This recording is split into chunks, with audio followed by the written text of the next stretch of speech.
We should desire to stay in God's presence every chance that we get. Good morning, afternoon, evening, whenever the Holy Spirit brings us across your timeline. My name is Michael.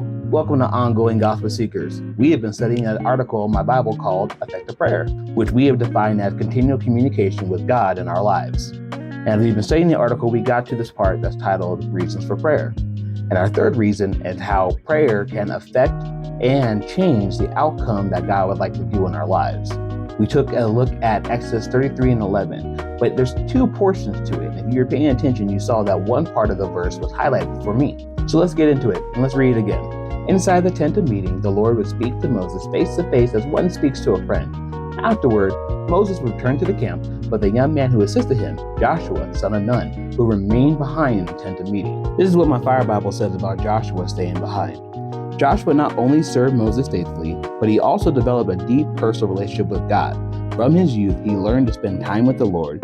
Such devotion prepared him to become Moses' successor, the next leader of Israel. You need to have your own relationship with the Lord.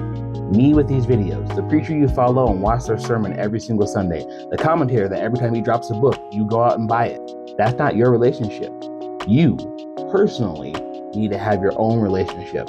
And then, for those of us who do have our own relationship, we need to encourage those relationships. Notice how Moses didn't reprimand Joshua for staying behind. Moses is leader of Israel, but he's also Joshua's mentor. He has double the reason to command Joshua to get up and leave, but he doesn't. He encourages that relationship. There is a reason why after Moses died, Joshua was able to lead the people, because for years they saw how he was always coming back later than Moses. They recognized that he was putting in the work to grow closer to God and not closer to Moses. Yeah, that's right. Some of us be putting these men and women higher than we do God. We got to remember the source. Joshua was there seeing miracles that Moses performed, and he didn't hang on to Moses. He hung on to God because he recognized what he was able to do only came from God. In the same way, Elisha asked Elijah for double what Elijah was able to do. And then when he was fighting alone, he calls out to the God that they both served. You need your own relationship, so go and build it. If you need more time with him, go and spend it. Be counted as his friend.